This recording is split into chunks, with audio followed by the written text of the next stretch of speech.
Greetings, it is I. Hello. I was asked to do a little bit of explanation, because it seems that some of my patches might be a bit confusing. Trust me, they're confusing to me as well.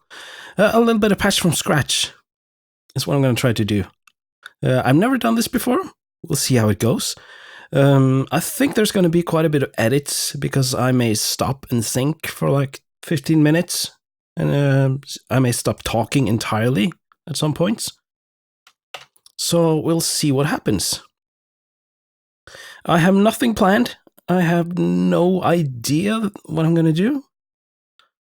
But I think we should start with some kind of sound. Let's start with an oscillator. Just a straight up oscillator. And we have sound! Awesome. Let's add delay just for the sake of it so we could do this. Yay! Okay, enough. Cool. Wasn't that great? Is this the best tutorial I've ever seen? Anyway, let's do our good old tangents, because we know it, we love it. It is a nice sounding filter, and now that I loaded it, I'm thinking I'm gonna make a bass, because that's what this filter really excels at. It has this kind of hard sound that I really like. Let's put this somewhere between a square and a saw. Somewhere in between there. It's the most satisfying thing ever, just sweeping the filter. So, that's a good start. Oh, yeah. So, anyway, I'm going to try to just show some of the process that I use. And I don't know what I do. I'm just going to make something. This is how I always start. Sometimes I have an idea and I go, oh, and I start recording. And outlining it on the piano first, and then I turn it into a song in Rack or elsewhere. But usually what I do is come here without any idea and just start loading modules, plugging things in, and seeing what happens. Now I'm thinking, what I often do is a lot of polyrhythmic stuff. So I'm going to load up Laundry Soup. Now what is Laundry Soup? This is a module you need to explore because it is awesome. It's a trigger sequencer. It's a clock divider. It does text input. So you can input numbers. You can input letters.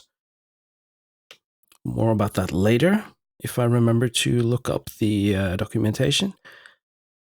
And it has unlimited steps, which is pretty cool. So I can do that. And let's see, that is 768 steps.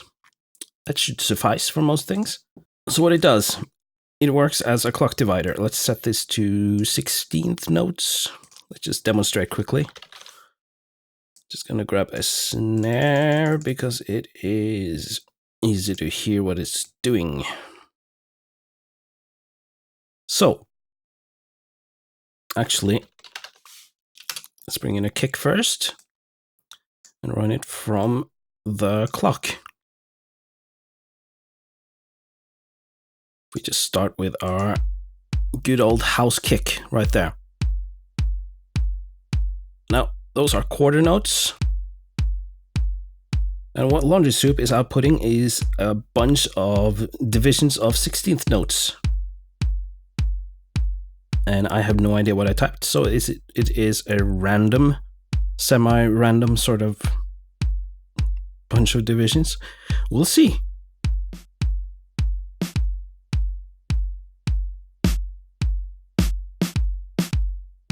Now everything's on time, on the grid, but it is divided into lots and lots of pieces.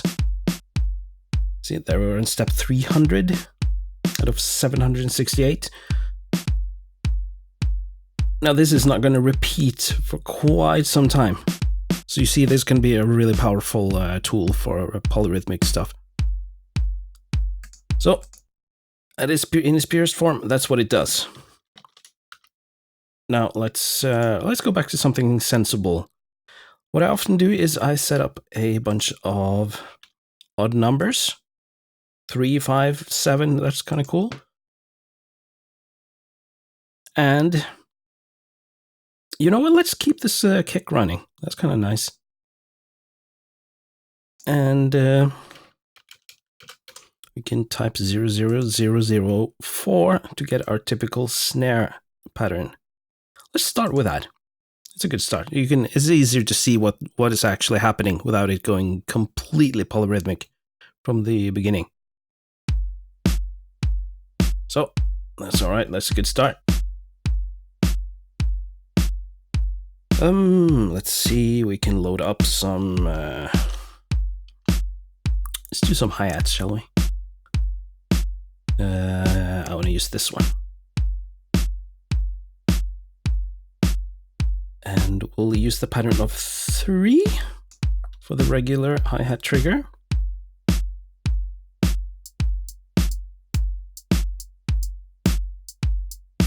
Nope, there's a very simple polyrhythm, but it's already giving you a sense of groove. Nice. Let's see, every 5th, I'm going to play the open hi-hat.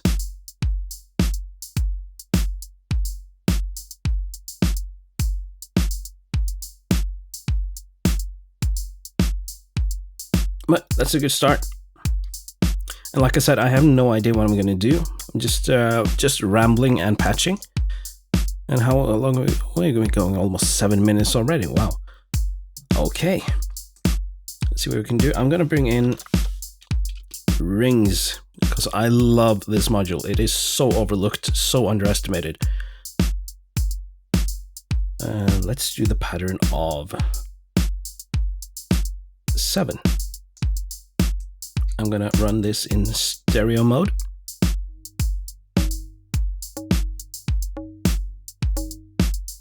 So far, not very exciting. What is cool about it is you have a polyrhythmic mode, polyphonic mode that you can activate, which makes it play in stereo, alternating between the left and the right. Panning them out quite a bit like that.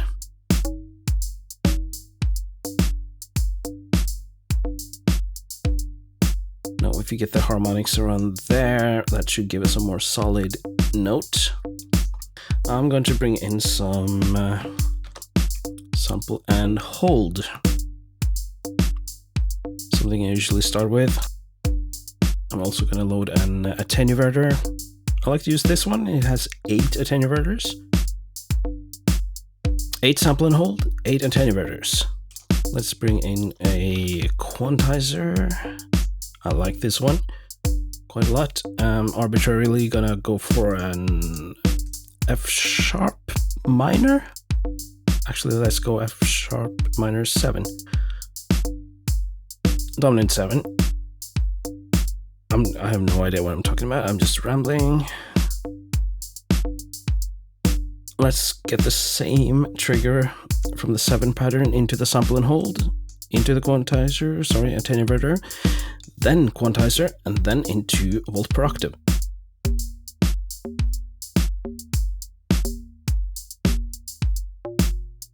Actually, what I'm going to do is set this to plus minus 10 volts, which you will see why in just a moment.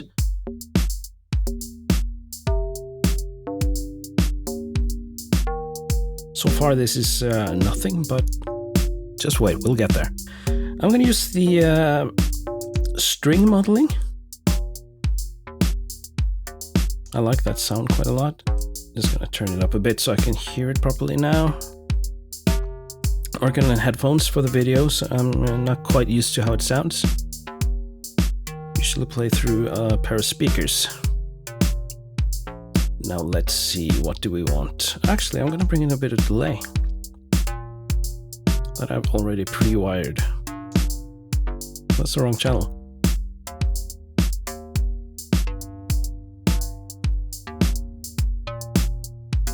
Now why don't we have delay? Oh, that's because the return is turned off. Nice.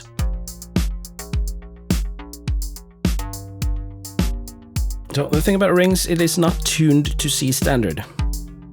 I'm just gonna borrow this bleak for a moment. What am I doing? From the quantizer. Oops.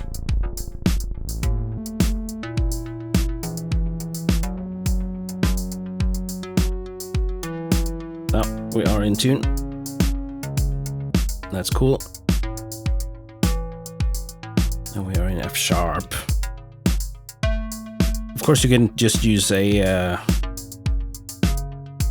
tuner if you want to tune stuff beforehand, but I didn't think of it, so I'm not very smart. So, let's have some fun. So I'm just gonna bring this in because I know I'm gonna use it. I'm all about random stuff and fluctuating voltages and all that. Let's use the planets just because it's fun and because it's new. I'm going to modulate the position, which is basically pulse width. And oh man, that is so 80s. I love that. It creates that beautiful 80s chorus kind of thing.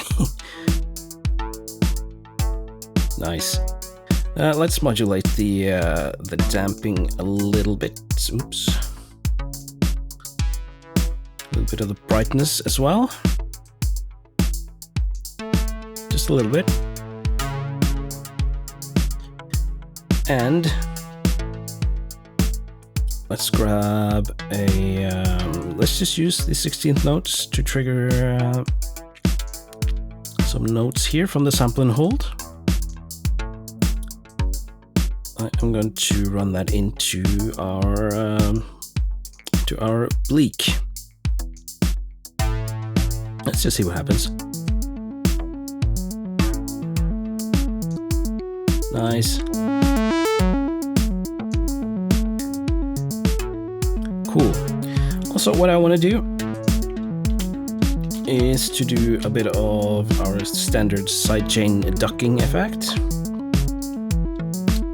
Let's grab the clock, which is the kick drum. I'm going to send that into the attenuator. Turn it almost all the way down, not quite. And what this will do is will duck the volume when the kick hits. Well, that's a bit much.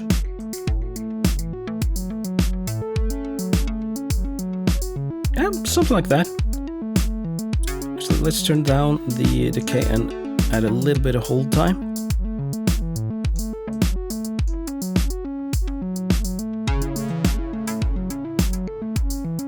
Yeah, that works.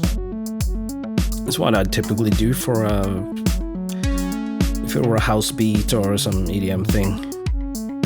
And well, even when we're mixing rock music, you know, I want to duck the bass track a little bit when the kick hits. Gives a bit more headroom and more clarity. You don't need to turn up the kick so much.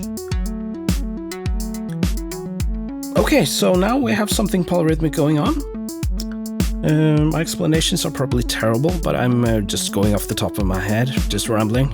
I'm not used to speaking into a mic when I'm doing this. So, let's just give it a moment, and I'll get right back to you. Well then, I'm going to turn that arpeggiated riff from Bleak into a bass. Let's just grab the 16th note pattern, and I'm gonna use slap to create a bit of envelope shape to the filter.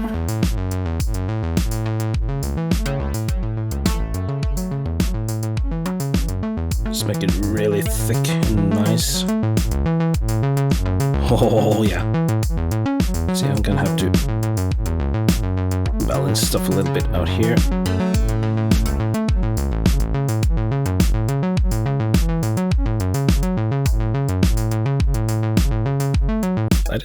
Whoops, that's a bit loud. By the way, that was the bug that is in Rack 1. Sometimes the knobs will jump a little bit. Apparently it has been reproduced successfully and will be fixed in the next release, as far as I know. It's not a big deal, but sometimes it can jump the wrong way and things get stupid loud, which is always fun when you're on headphones. So that's something, I suppose. Actually, just for the fun of it, let's add a couple more scenes here. It's a D major 9 chord. Let's do a B minor dominant 7, like that, and let's have a what key was I in? I was in F sharp minor, so let's do a G, because it's a nice and spicy transition. I'm going to use an ADDR sequencer from Bug Audio to control these scenes in the quantizer. So first one starts on the first scene, second on the second scene, third on the third scene, and the 8th, because of how the clock works. I'm gonna run on the 4th. There we are. I'm gonna set this to 4 steps. And the reason I'm doing that is because of the reset issue that is in some rack sequencers. Bug Audio is one of them. I love you, man, but this thing is a bit annoying. But I can work around it. It's no big deal. So I'm gonna set up a clock divided by 8, and we're gonna run that into the sequencer. Let me just stop, start, and reset, and we should start from 1.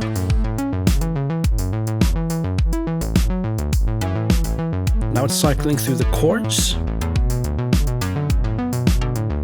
This is something I almost always do. So I have 2 different riffs running over 4 chords. Simple. Someone mentioned that my patches seem to be doing a lot for being so small. Maybe they do, I don't know. This is basically what I do most of the time. Try to, like the sequencer here, you can get a lot of stuff out of. Like setting up different scenes, I can make a lot of things happen without having a big ass sequencer doing it. I have a tiny sequencer that controls the scenes. I use a lot of modulation on everything, basically. Oh, almost. Let's see. I'm always somehow looking for inputs that I haven't used yet. Let's see. Resonance parameter. Let's modulate that with. I don't know. Let's run it from the kick output, just for the heck of it. Oh, that's dirty. Cool. I don't think I've ever done that before, but that was cool. Yeah, that's the beauty of modular.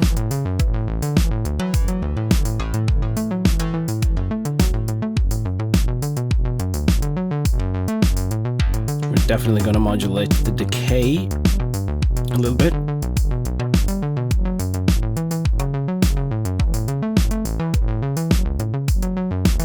I like to get as much movement into the sounds as I can.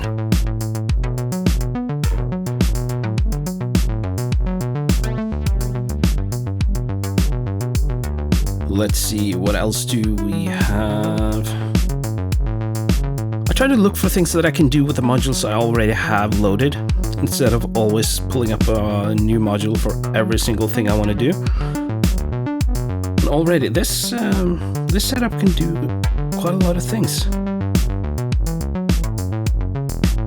Let's see, I'm gonna pitch these notes up a little bit.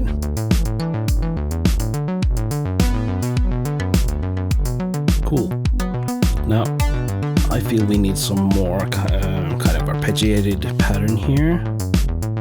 Let's use Platts because it is a wonderful oscillator.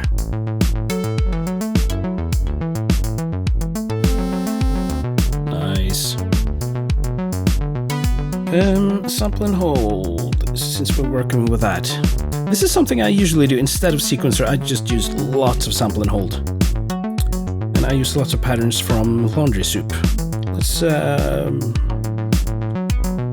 1, 2, 3, 4. That is a 10-step cycle.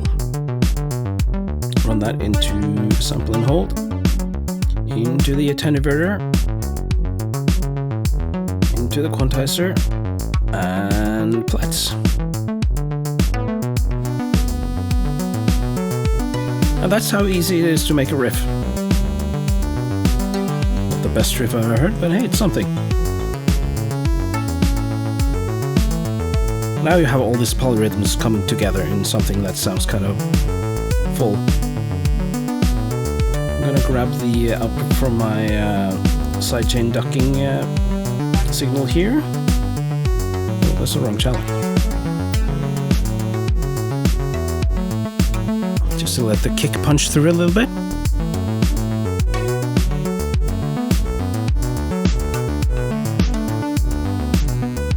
So, well, that's something.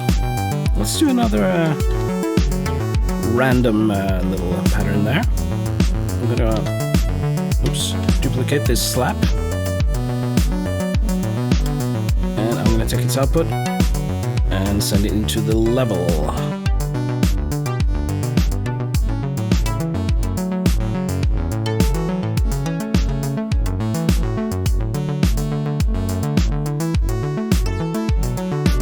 And the level input on Platts is it's kind of a low-pass gate, so it will control the level, but also a little bit of cutoff. Now let's try to make this sound quite alright by using some modulation. What I could do is just grab another input from Caudal and do that, and I can put another one into that, and there you go. But also, you can use some of these many trigger signals you have here to alter the sound. Let's see.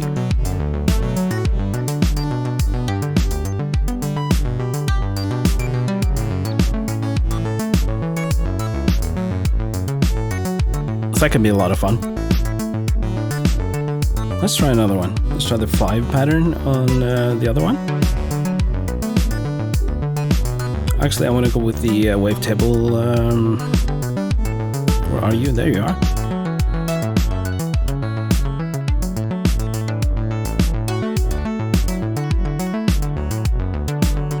Actually, in this case, I want to use the sample and hold, I think. Let's use the same we have used for the bass pattern.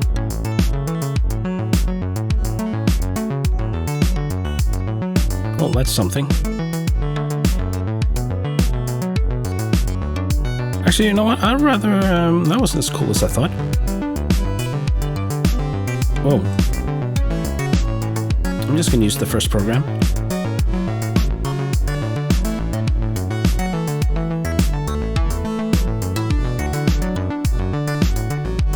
And yeah, I'd rather use this because it was actually a bit nicer. So that's some of the things I do when I make patches.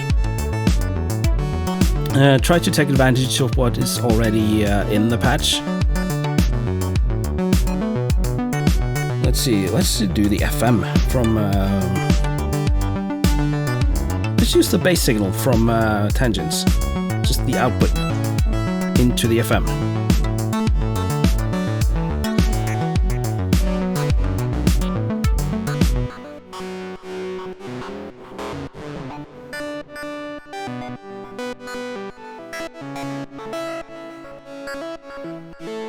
It's just dirtying it up quite nicely.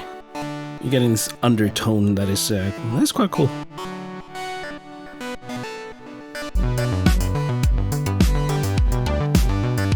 Now this is somehow turning into a disco thing, which I thought I was going to go into something really weird and polyrhythmic, but hey, that's modular. You never know what's gonna happen. And that's quite cool. So, let's try to glitch up this beat a little bit more, shall we? I want to use this sampler, which is the advanced sampler. I'm gonna load some samples. I have tons. Oh, I have all these sample libraries here. And I'm gonna find my own samples that I made. Let's see. Grab those. Sorry for blurring out the window, but I want to keep my file structure to myself, if that's okay.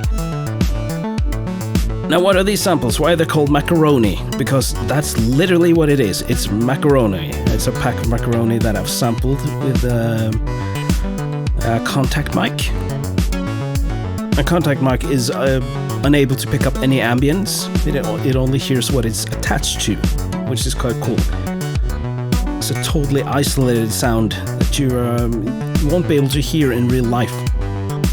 But I've just been tapping and slapping on the box. So what I'm gonna do, let's grab. Yeah, let's use the 16th pattern. I'm gonna use lots of sample and hold for this.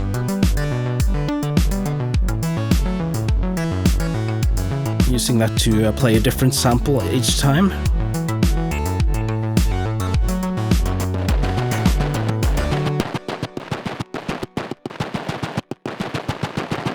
Now that sounds pretty weird on its own. That's kind of the point. That is literally me tapping on a on a box full of macaroni. See, you can use anything to make beats. And you can be damn sure that no one else has this sound. This is my sound. So record your own. Just use whatever mic you have. Use the phone. Record just banging on the toilet seat, whatever. You get some unique percussion sounds that no one else has. What I'm also going to do is modulate the pitch. Oh, okay, that's a bit much actually. I'm going to use the attenuator.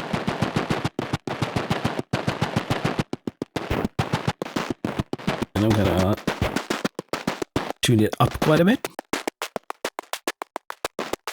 This will be kind of a secondary shaker or a hi-hat pattern.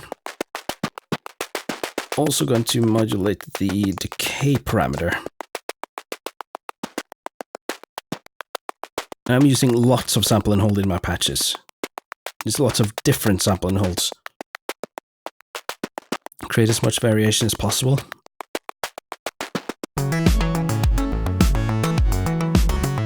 Ah, yeah. You see, that's a sound that no one else has. So just record anything you have.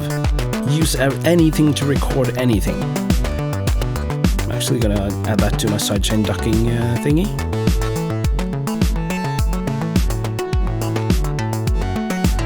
And another thing I would like to do is let's use Seeds of Change from Frozen Wasteland. Now this is a really cool module. It's a semi-random pattern generator, sort of. Right now, I'm just going to use the gate outputs, which has probability, which is cool. I can make it play all the time, or some of the time, or not play at all. That's quite fun. I'm going to add some 30-second notes to this. So we're going to get a really, really, really fast clock. Set the probability somewhere in the middle, I guess. Now we're getting into some chaotic patterns. Yeah, that was actually quite cool out of the box. But what I thought I'd do is grab a bassliner, which you could call it a sort of reverse Bernoulli gate, kind of. I'm gonna put this pattern into this input. I'm gonna grab the 16th note clock into that output, and I'm gonna switch between them with let's use this clock, for example, to switch between the patterns. If I set this to toggle mode. Oh. That's a little bug, I think. You have to flip it a few extra times to make it happen. But as you see, every time this gets a pulse, it will switch between these two patterns. And it will output quite interesting signals.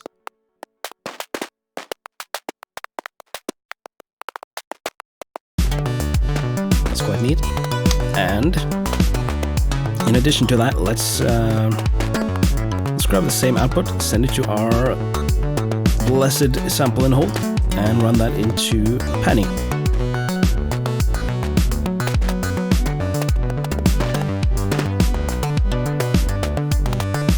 That's quite fun. So, oh, listen, I could go on and on for hours. Maybe I should, maybe I shouldn't. This is, I don't know, it's a little overview of how I'd start a patch, maybe? No, I don't think this turned out as cool as I wanted, but hey, as most patches don't turn out cool. Just start something, and sometimes it works, sometimes it doesn't. No, there's no kind of, I don't know. There's no song in this this patch. So what I might do is actually, for the hell of it, let's grab another ADR sequencer. And I don't want that signal. Wait, actually I want that. It comes into number 2 there, so instead of using sample and hold, I'll use the sequencer. Cool, let's set the range to ±1 volt. That's quite cool.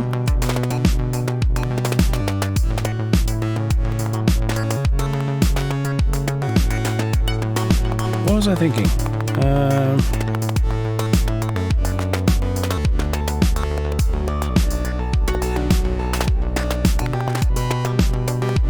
Okay, now I'm being stupid. I'm just going to try to find the notes here. Nice.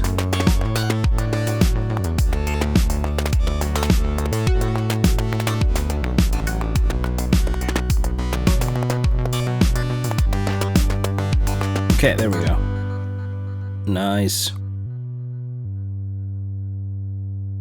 Let's just try to make a steady bass instead. Switching every 8th beat. That's cool. That's exactly what I wanted.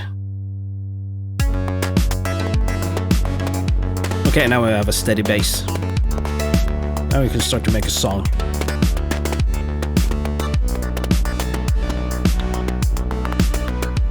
Well, this has just been an example. I have no idea what I'm doing. Like I said, I'm just rambling and patching. Sometimes it works, sometimes it doesn't. This time, I don't know. I would actually just do